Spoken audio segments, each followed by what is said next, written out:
அரிசி, மாவு அரைக்கிற எந்திரம், மசாலா அரைக்கிற எந்திரம், வேட்டி, சேலை, பணம், எதை கொடுத்தாவனும் ஏமாற்ற வேண்டும். நம்முடைய பொறுப்பும் கடமையும் இந்த நிலையிலிருந்து என் இன மக்களை எப்படியாவது மாற்ற வேண்டும். இதுதான் நம்முடைய. ஒருவன் காலில் விழுந்துதான் வாழ வேண்டும் என்ற நிலை இருக்குமானால் எழுந்து நின்று இறந்து போவேன் என்கிறான் சேகுவேரா. இளவிழ எழுவோம், ஒன்று விழ ஒரு நூறாய் எழுவோம், ஒன்று விழ ஒரு ஒரு ஒரு ஆயிரமாக எழுவோம் என்பது. விழுவதெல்லாம் அழுவதற்கல்ல, எழுவதற்காக. ஏனென்றால் நாம் செத்தவர்களுக்காக அழுதவர்கள் அல்ல, அழுதவர்களுக்காக செத்தவர்கள்.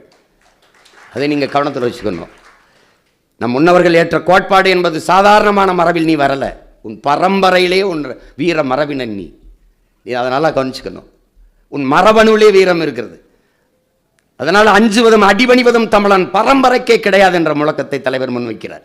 தமிழர்களுக்கு தெரியாத 3 எழுத்து பயம், தமிழனுக்கு தெரிந்த 3 எழுத்து வீரம்தான். வீரம், மானம், அறம், இம்மூன்றும் போனால் அவனுக்கு உயிர் இல்லை, போயிடும். இதை காக்கத்தான் அவன் போராடினான். அப்ப அந்த நிலத்தில் அமைதிப்படுத்தப்பட்ட ஆயுதம் இந்த இடத்தில் வேற வடிவத்தில் எழுவது. அங்கே தலைவன் தூக்கியது வாக்கு, இங்கே நாம் அங்கே தூக்கியது துவக்கு, இங்கே நாம் தூக்க வேண்டியது வாக்கு.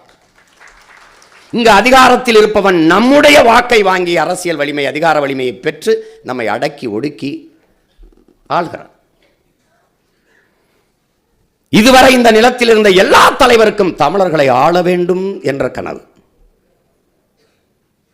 நமக்கு எல்லா மொழிவழி தேசிய இனங்களும் போல என் இனமும் உரிமை பெற்று பெருமையோடு உயர்ந்து சிறந்து வாழ வேண்டும் என்கிற கனவு. அவர்கள் எப்படியாவது இந்த மக்களை ஏமாற்ற வேண்டும், இந்த இனத்தின் மக்களை ஏமாற்ற வேண்டும். அரிசி, மாவு அரைக்கிற எந்திரம், மசாலா அரைக்கிற எந்திரம், வேட்டி, சேலை, பணம், எதை கொடுத்தாவனும் ஏமாற்ற வேண்டும். நம்முடைய பொறுப்பும் கடமையும் இந்த நிலையிலிருந்து என் இன மக்களை எப்படியாவது மாற்ற வேண்டும். இதுதான் நம்முடைய கடமை. நீங்க வரலாற்றில் இதுவரை நம் முன்னோர்கள் செய்யாத ஒரு மிகப்பெரிய பணியை செய்கிறீர்கள், செய்ய வந்திருக்கிறீர்கள் என்பதை நீங்க புரிந்து கொள்ளும்.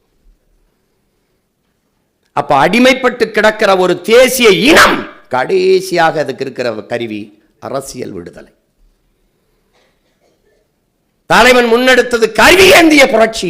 அவன் பிள்ளைகள் நீங்களும் நானும் முன்னெடுப்பது கருத்தியல் புரட்சி, அறிவாயுதம் ஏந்திய புரட்சி.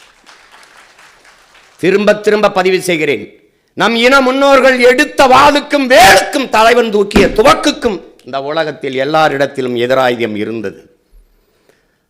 ஆனால் பிரபாகரன் பிள்ளைகள் இந்த காலத்தில் இந்த களத்தில் தூக்குகிற அறிவாயுதத்திற்கு எதிராக அவனிடத்திலும் மாற்று ஆயுதம் இல்லை.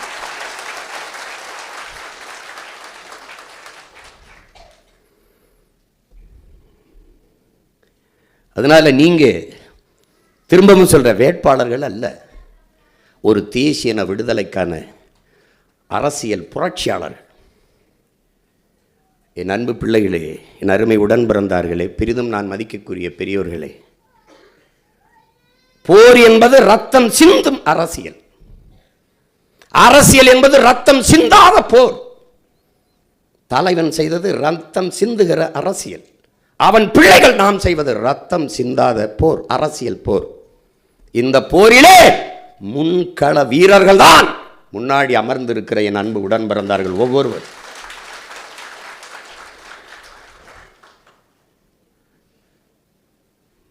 பெரிய கோட்பாடெல்லாம் ஒன்றும் இல்லை, அவங்களுக்கு இலக்கு ஒன்றுதான், இனத்தின் விடுதலை. பேசிய நம்முடைய ஐயா மனிதநேய மருத்துவர் பாரதி செல்வன் அவர்கள் குறிப்பிட்டார்கள், நீங்கள் எவ்வளவு கீழாக இருக்கிறீர்கள்.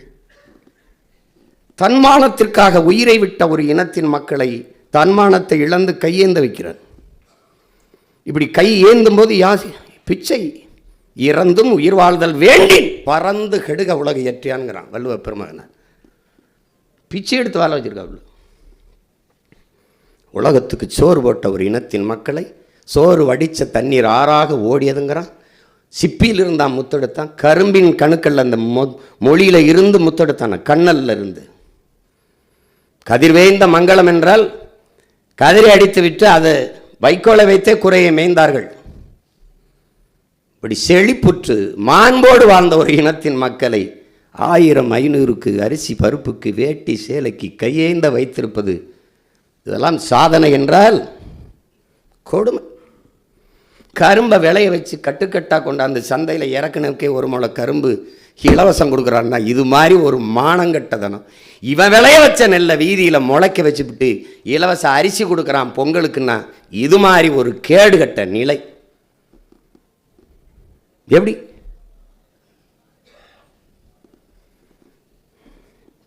மயிர் நீப்பின் உயிர் வாழா கவரிமா அன்னார் உயிர் நீப்பர் மானம் வரிங்கிறான். எத்தனாயிரம் ஆண்டுகளுக்கு முன்னாடி படிக்கிறான். மானம் போச்சுன்னா உயிர் நீப்பாண்டா தமிழன்றான். இவன் மானங்கட்ட கூட்டம், தன்மானத்திற்கென்று இயக்கம் கட்டிய கூட்டம், அவமான சின்னமாக அலைது. சுயமரியாதைக்கென்று இயக்கம் கண்ட கூட்டம் அவமரியாதையின் அடையாளமாக அலைது. ஒருவன் காலில் விழுந்துதான் வாழ வேண்டும் என்ற நிலை இருக்குமானால் எழுந்து நின்று இறந்து போவேன் என்கிறான் சேகுவேரன். அவனுக்கு முன்னவன் நமது மன்னவர்கள். சரணடைந்து வாழ்வதை விடவும் சண்டையிட்டு சாவது மேலானது என்று முழக்கத்தை முன்வைத்துத்தான் தீரன் சின்னமலையும் பூலி தேவனும் மருத பாண்டியனும் அழகுமுத்து கோனும் சுந்தரலிங்கமும் வீர பெரும்பாட்டி வேலுநாச்சியாரும் மாண்டார்கள். அந்த மரபில் வந்தவன் இப்படி ஒரு அற்ப பதவிக்கு வந்தவன் போனவன் காலில் விழுந்து ஐயா அவர்கள் சொன்ன மாதிரி காசுக்கு வாக்கை வித்து விடுவான், உரிமையை வித்து விடுவான்னா இது இனம். அது அறிவாசான் அண்ணல் அம்பேத்கர் அவர் காலத்திலே இந்த கொடுமை இருந்திருக்கு. மதிப்புமிக்க நம் உரிமைகளை சில ரொட்டி துண்டு காக்கா விற்பது என்பது அவமானகரமானதுங்கிறார். இல்லை சில ரொட்டி துண்டுக்கு நம்ம உரிமையை விற்கலாமாடாங்கிற அப்ப இருந்து ஆரம்பிச்சிருக்கான். இன்னும் தொடருது. ஆனாலும் மாற்றத்தை பற்றியும் மாறுதலை பற்றியும் எல்லாம் பேசிட்டு தான் இருக்கான். சீர்திருத்தம் பற்றியும் பேசிட்டு தான் இருக்கான்.